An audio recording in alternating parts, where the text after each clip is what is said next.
In this episode, Kim tells us all about Stella and taking her from an absolute menace into a dog that gets compliments on how well behaved she is everywhere they go, from exploring local parks to dog friendly patios and hotels.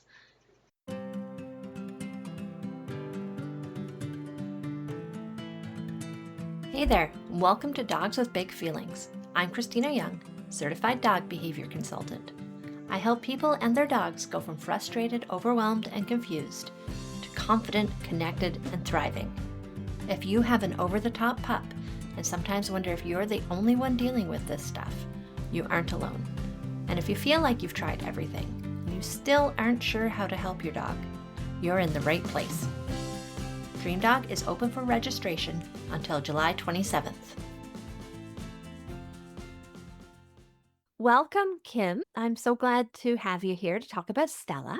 Why don't you take a second and introduce people to yourself and Stella and explain why it is that you needed help in the first place?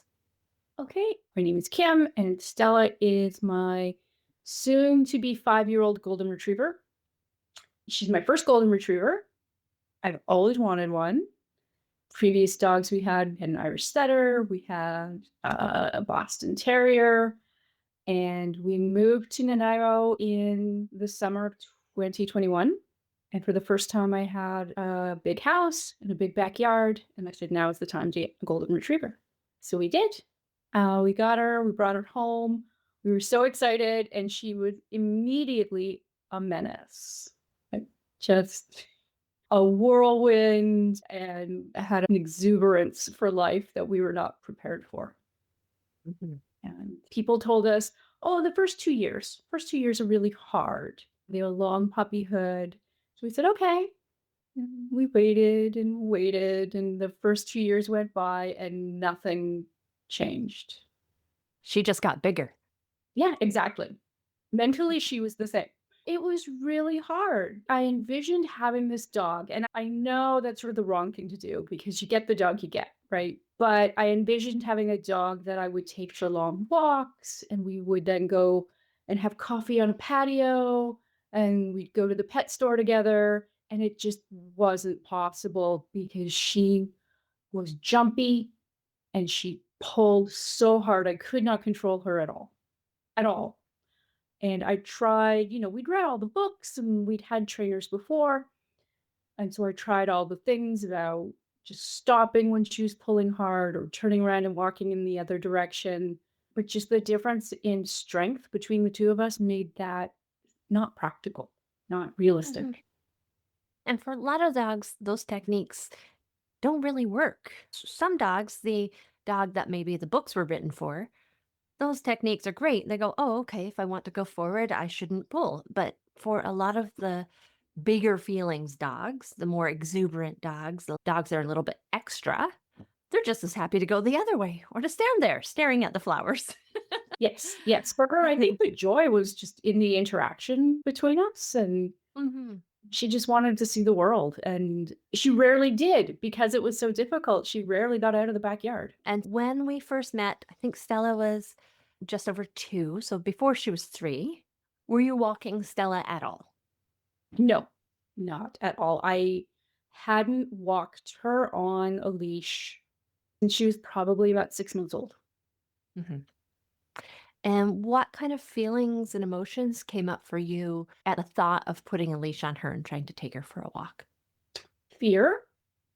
I had had some mobility problems with my knee, and I was honestly very afraid she would pull me down or that she would just hold me in a way and I would trip and re-injure myself. So I was very fearful. I was embarrassed at her behavior in public because the last couple of times we did go for a walk, I had sort of pitying looks from other dog owners and Oh, people telling me I should get her a pinch collar or try various things. And it was hard, and I did not want to go through that again. So fear and embarrassment, I would say, were the two big ones. yeah. Yeah, and that's fair. She's a big dog and feeling so out of control is scary, especially with your knee injury as well. Was there anything in particular that was the stimulus for you reaching out to me? At that time, things were really hard, and I was feeling a little bit despondent and just hopeless. In addition to my embarrassment and fear, I felt bad for her. Her world Yes. was very small, and she was a lovely dog, and I just couldn't handle her. And my husband and I, we had a hard talk about whether this was the right dog for us Mhm. and whether it was fair to her to have her essentially trapped in our house and backyard all the time. So we actually had to talk about whether the right thing to do for all of us would be to take her back to the breeder where we got her. During this conversation, I mean, I was crying controllably because I felt like a failure and a terrible dog owner and a terrible person. What kind of a person gets rid of their dog because they're too hard, right? Yeah. It was rough. But we came to an agreement that we would give it another 6 months.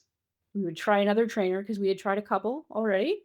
We would try another trainer and give it our best effort for 6 months before making any decisions. And I think that's when I found you. I think you might have just popped up on my Instagram feed. I don't remember exactly, but I thought, okay, this lady looks nice. And, I read the content on your website and I thought, let's give it a go. And I think you reached out to me fairly quickly. We set up a short phone call and it felt right from the beginning. Good. We went from Yeah. there. I remember talking with you and how you just sounded so overwhelmed by this dog, and she didn't sound like an aggressive dog or a vicious dog or even a really overly anxious dog. She just sounded like she was a lot. So it was really hopeful for you after our first phone call that we could get you guys heading down that path. Yeah, she's never shown any kind of aggression or anything like that. It was just exactly too much. Yeah. And if you were outside taking Stella to the car on the way to the groomer or the vet, and another dog walked across the street, what would she have done at that time? She would have tried to run toward that dog. Hmm. Um, she would not have barked. She's never been much of a barker. But yeah, she would have just decided she was going to go say hello to that dog and tried with all her might to do it. And taken you with her, Yeah. probably. Once we started training, was there something that kind of clicked for you and Stella, or something that made sense or that made a big difference? When we tried the halty, Hmm. I think that was probably our second or third session. Hmm. But that felt like we had turned a corner because she took to it right away. She didn't try to remove it. She didn't try to fight it. She just went, "Oh, okay." And it was relatively easy to control her with it. And I went, "Oh, okay, I can do this. This feels good." And it really felt for the first time, felt hopeful. I mean, it helped a lot, but she was happy to wear it. It didn't feel like the halty itself required a lot of work or training with her. She just accepted it Hmm. quite quickly. And it was really the first point where I felt truly hopeful. Like, we can do this. It's a device that is certainly not for every dog, but when we have a large dog who's learned how to throw their weight into the leash to get to where they want to go, the further forward we can put our connection of the leash, the more leverage we get. And so putting her in a head halter, like if I have, well, I do have a young horse, taking a horse for a walk, I'm not going to put the horse in a harness and take them for a walk, or I'm not going to put them in a collar. I'll put the horse in a head halter. And that allows me to steer that 1,300-pound animal. And it's the same thing for a powerful dog. Now, do you still use the halty? We don't use it much on our sort of daily neighborhood walks. We don't use it. However, I always have it with me because I know that if we get in a situation where she does start getting excited, I can put it on her if I need to.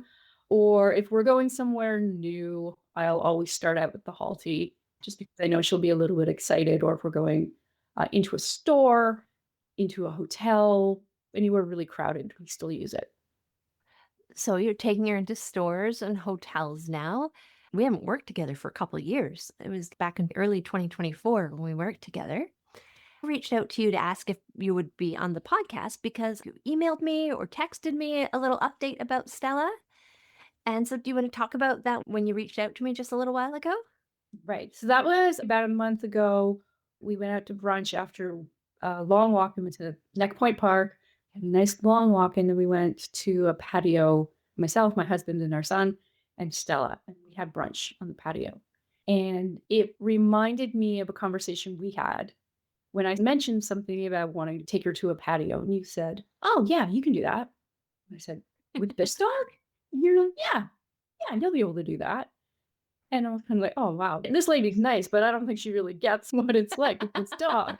Sitting there on the patio, and there were other dogs there were young children there was lots of food, and those are her 3 things that get her very excited. And she just laid down and watched. And so I took her picture, and I thought of you. I said, "I have to send this to Christina." I'm like, "Look, we did it. We went to a patio." I love it. I'm always so happy to get these updates. And you did do it. And you put the time in and you're consistent and you got your dog out there and you're brave. And starting from where we started, where it was, let's just put a leash on and go out to the driveway, to now you're going to busy parks and hotels and taking her to patios. Like that is just huge. And I'm so happy for you because you've got that dog now that you can take places, but she has such a big life now. So many dogs don't get to do those things. They get left home. And Stella gets to go do those things with you. Yeah. We're quite a little team now, and we do as many things as I think she will enjoy and that we like to do together. And we're always looking for new places to go now. And it's really a big difference and just a wonderful difference. And I'm so glad we didn't give up on her back when we were feeling really low about the situation. Me too. I'm glad that we got to work together. So, how has Stella changed since your training? She's a much calmer dog, and she seems to understand my expectations more. One of the things I didn't intentionally train, but sort of happened, is that when we are on a walk, whether it's in our neighborhood or at a park, and we see rabbits, I used to tell her to sit when we saw a rabbit nearby, and she would sit, and I would have the treats there, and we would wait till the rabbit hopped away. And now when we see a rabbit, she just sits. She doesn't wait to be told, and, she's like, "Oh, rabbit, I will sit now." A good girl. Things like that, and she seems very confident. She's around other dogs. If they wanna come over and say hi, she's happy to say hi, but she rarely approaches another dog on her own. She just, Hmm. looks at them and keeps on walking, which is great. Um, Amazing. yeah, she's just a very confident, even-tempered dog. Yeah. I just remembered, I'd forgotten about this, but after we trained together, I reached out and asked if you would mind helping with a very scared little dog. And you came out with Stella and helped with a reactive dog as the calm, cool, friendly, neutral dog, which is super cool to go from where you were to being the helper dog. And you guys rocked that. That was fun, and it felt really good to be able to be helpful for another person who is struggling with their dog. It was great that you were able to help and have us come in, and we weren't just some busybodies giving unsolicited advice. You told us what to do and how we could be helpful, and that was great. Yeah, and, yeah, she's perfect for that, which is a huge change from a dog who, when we started, she had a lot of trouble regulating her emotions. She'd get excited and stay pretty excited, and you did such a lovely job helping her with that. That's not gone away completely. She still gets very excited when somebody comes to the house. The first 5 minutes are a bit of a whirlwind, which is a little frustrating, but it also makes me a little happy to see that that joy and excitement hasn't gone away. She just is very happy. Yeah, and she's a golden, and part of why we get goldens is because of their just joy for life. So we wanna see that still, even when we ask them to be calm in lots of different situations, to give them certain areas where they can just be their happy, goofy, excited selves. What do you enjoy most about Stella these days?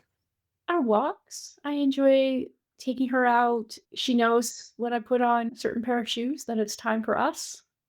And she'll run over to the basket where her leash is and stick her nose in it and then look at me and say, "We're gonna go, we're gonna go." And we're out there. She's healthy, she's happy, she's looking around. We meet lots of people. Honestly, if I didn't have this dog, I don't know that I'd ever go for a walk, or Yeah. I don't know that I would have met half the people in my neighborhood that I have, because I'm out walking this big, beautiful dog that gets a lot of attention, Yeah. and it's just a joy to have. hmm I love how having a well trained dog who doesn't even need to be friendly, they can just be neutral, can really open up social opportunities for us. And I think that's part of why a lot of people have dogs is it just really helps you get out there and meet people in a non-threatening, in a safe way and make your worlds bigger. And you get out and explore different trails and different parks and things that we might not go to if we didn't have our four-legged friend to take out exploring with us. Yes, I think we depend on each other so much for social interactions. Yes. And do you feel more confident handling Stella now? Yes, I never worry about her. I don't worry about encountering other dogs. I don't worry about what will happen if we see wildlife while we're out or other people. She's very predictable. We're good at reading each other, just very steady, which gives me confidence. I'm never thinking about, oh, how is this going to go? I know how it's going to go. And when she does surprise me, it's always in a good way. It's always like, oh, I thought that might have been a lot for her, but she handled it fine. Oh, that's so good. She sounds like the ideal picture of a golden retriever. I think she is. I think she's excited and friendly, but also she's good at sensing when people don't want necessarily that big golden retriever hug. That's it. She senses when I'm upset. If I'm Mhm. upset, if I'm having a difficult day at work, she will come and sit next to me and just put her chin on my lap. Oh, She, I don't know how much she knows, but she certainly senses that something's off. yeah. Wonderful. Well, I'm so happy you have each other. What would you say to someone who's struggling with their dog right now? I would say that I understand and that it's Mhm. very, very hard. I think most people who struggle, they struggle because they care so much about Mhm. their relationship with their dog, and it can get better when it Mhm. feels hard. It can get better, and to make sure you're thinking about the dog you have and not necessarily the dog you thought you'd have or dog you used to have. Yeah. That's a thing I'm guilty of, thinking about other golden retrievers I have met in my life or previous dogs I've had who didn't act that way. But this is the dog I have, and I have to learn to train the dog I have, Mhm. which Yeah. you were very helpful with. And she's just a great dog. I love Stella from the moment I met her. All of that energy. She's such a great dog. If someone's on the fence about getting help, what would you want them to know? That it's out there, that there are people who are very dedicated and knowledgeable to help, that it might take a couple of tries. Mhm. I think I mentioned this to you before. We worked with a couple of other trainers. And they were fine. They were great. There wasn't anything wrong. We just didn't click.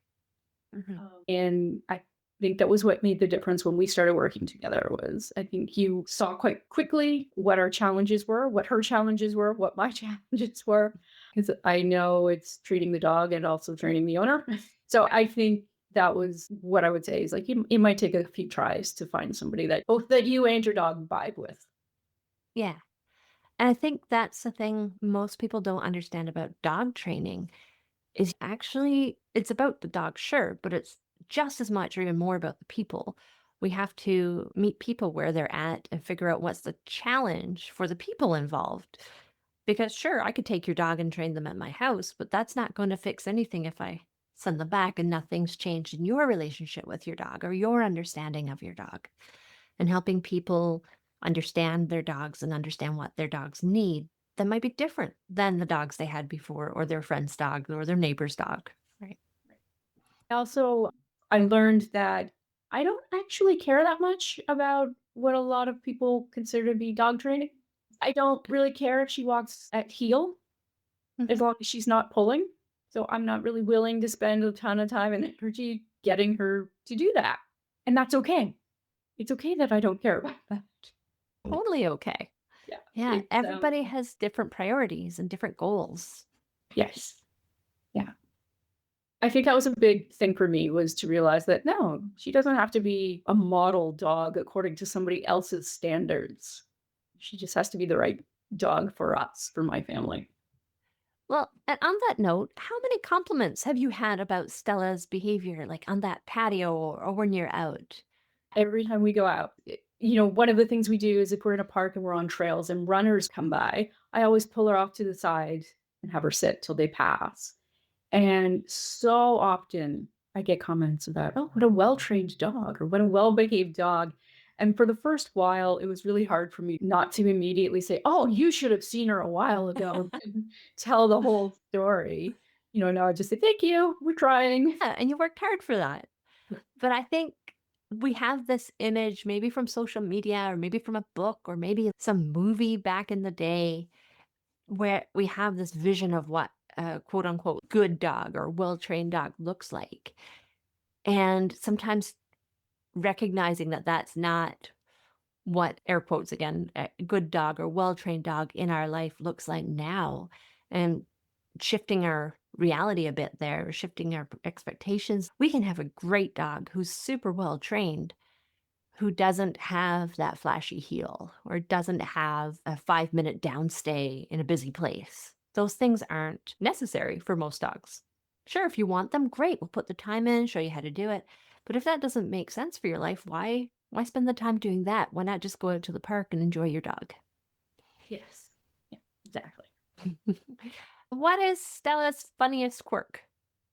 She is, and I know this is common, but she is food motivated to such a degree that we have yet to find anything that she will not. We have a lot of raspberries growing in our backyard, and we have never had a raspberry from the raspberry bushes.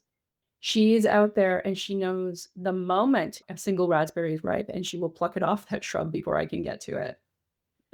It's a little self-serve treat dispenser that we have. He just loves them. I've also seen her pull carrots out of the garden and tomatoes. She'll enjoy those too, but the raspberries are her favorites.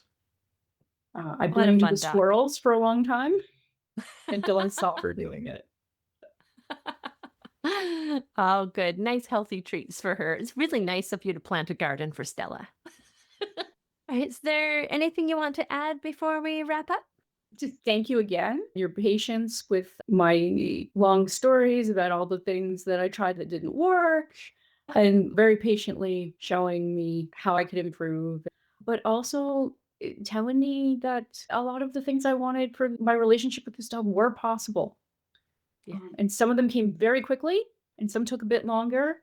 But I think we got there. We met all of the goals that we had when we started. And so it's been Wonderful. really wonderful. Yeah. Well, I am so happy, and this will be out in audio only. But for everyone listening, I'm really enjoying watching Stella just curled up behind you on the floor in your office. Did you hear me say your name? Hi, Stella. Yeah, she heard her name. Oh, it's afternoon nap time. Well, thank you very, very much for meeting with me. It's been great to see you again and Stella. And keep sending updates as they happen. I love hearing updates and seeing pictures of my special pups. Thank you. We will. And that's a wrap for today. Thanks for being here. Life with a big feelings dog isn't always easy, and I'm really glad you're part of this community. If this episode helped, share it with someone else who's in the trenches, and head over to positive.dog for more support. And when you're ready to go deeper, check out my program Dream Dog. It's built specifically for people with dogs who have big feelings. Join the waitlist to be the first to hear about our next enrollment. www.positive.dog/dreamdog. See you soon.